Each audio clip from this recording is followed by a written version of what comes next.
Oh, Ibrahim Nzambe na nyonso tema Charlotte Pigeon Verte.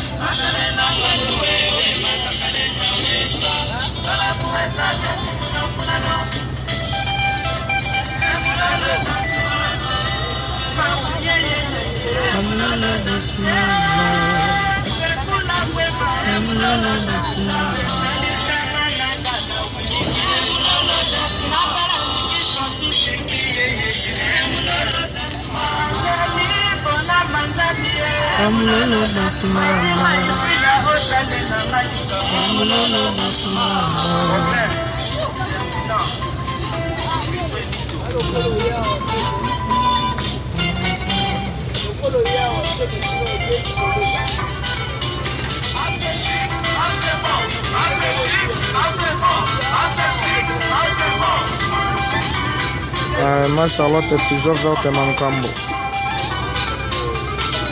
René Simisi, Freddy Mayemba,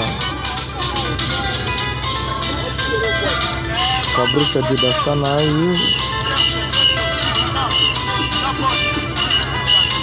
Bienvenue Mukendi Masia.